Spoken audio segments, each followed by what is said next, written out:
My name is Ernie Montoya. I serve on the New Mexico CAC, and I was diagnosed 6 years ago with AIDS when I first walked into the NMAS offices, and I was oblivious as to what HIV, AIDS, condoms at that point was, even though I was living as a gay man. Those things just weren't real to me. What was real to me was the bar, partying, having sex, and going out and doing whatever, and just not really taking care of the temple that I've been granted and been able to do with what I probably should have done in the beginning. Through this time, though, I've been able to do multiple things. I didn't have it, I too, as Angela said, I was strung out and wasn't ready to get off drugs and wasn't really ready to deal with somebody telling me that I had AIDS. I even went and got a second opinion. I think I went and got tested at all the places here in Albuquerque before I even believed it.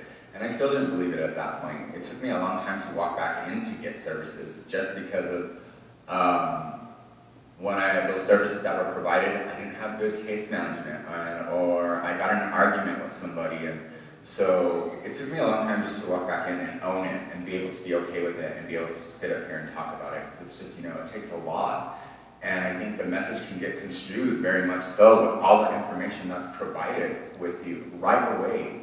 You walk into the offices of these places and it's just very scary if you don't know what's going on. And if you're doing it alone by yourself and you have no foundation or no family or anybody there to be able to do those things. When I finally got into care, like a year after, when I finally walked back into the offices because I was getting sick, and I was just like, okay, now it's serious for me, now it's real.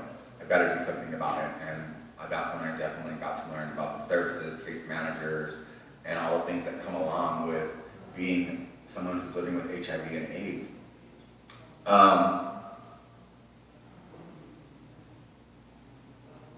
Too many times I just wasn't adhering to medication. I hear it over and over. Now I'm the one telling everybody, adhere to medication, but I wasn't ready to do that either. When somebody tells you that you have to take one pill for the rest of the day, for all the days of your life after this, that's discouraging. I'm just like, really? I'm just like, I don't want to do that. I'm just going to go out and live and party some more. So that's what I did. I went out and partied some more. I think the hardest part for me was the person I was with, the partner that I had, didn't tell me that he was positive. And you get in those relationships sometimes where they say, oh, I love you, but you're not going to tell me you're positive, and we're still going to have unprotected sex. Now I own it, mind you.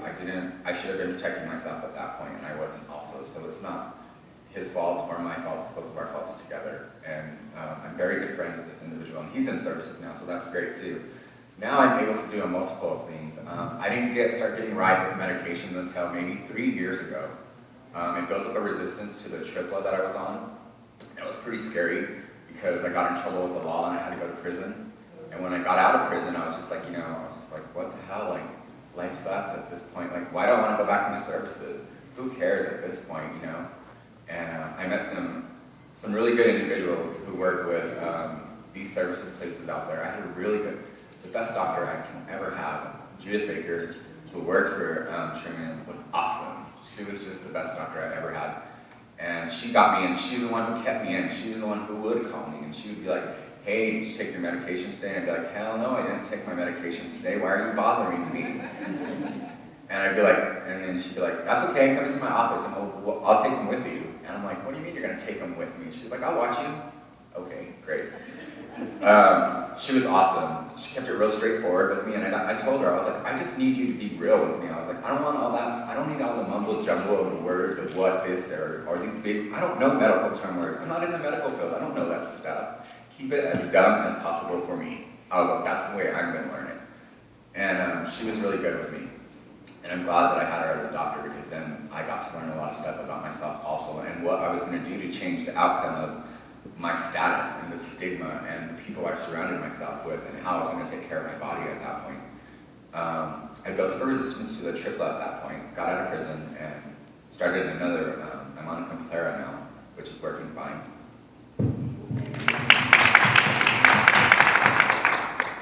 Undetectable viral load, and I got a pretty high CD4 count, so I'm glad about that.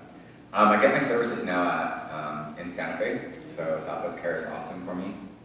And I've been going there for a while. But I think the biggest challenge for me today is being on a board, being part of a board where it's a bunch of positives, and sometimes we can't agree, and sometimes, you know, like getting that message across of bringing the queers back into what is usually for HIV and AIDS, getting their attention. So that's what I do now, advocating across this whole state. I've done so many things this year. I've been blessed enough to be healthy and to be able to have solid foundations with my family and my friends. I've kept it pretty honest with everybody.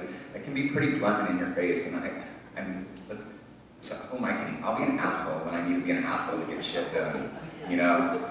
And sometimes that's what it takes, but sometimes it also takes the compassionate heart. And we were watching that earlier, talking about compassion, understanding, with wisdom and knowledge. Like, those are the things that I'm trying to allude unto the people that are surrounded by me. So I've been very blessed to be able to do all the things that I can do.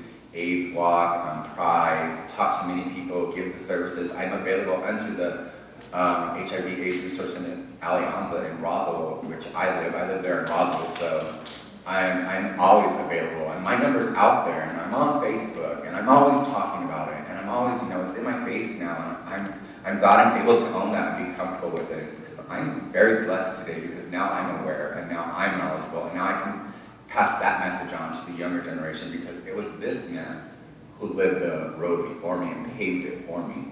Also this gentleman who lived that road way before I did, and I'm so glad they were there fighting for those rights and fighting for those things that come along with HIV, because I wouldn't be able to be here to do this today. There's no way, like, that road was paved way before I even got here, and I'm just so blessed to be able to sit up here and talk to you about the things that go on with HIV and AIDS in the state of New Mexico and what we can do to change it. Be a positive voice with a positive change. Thank you.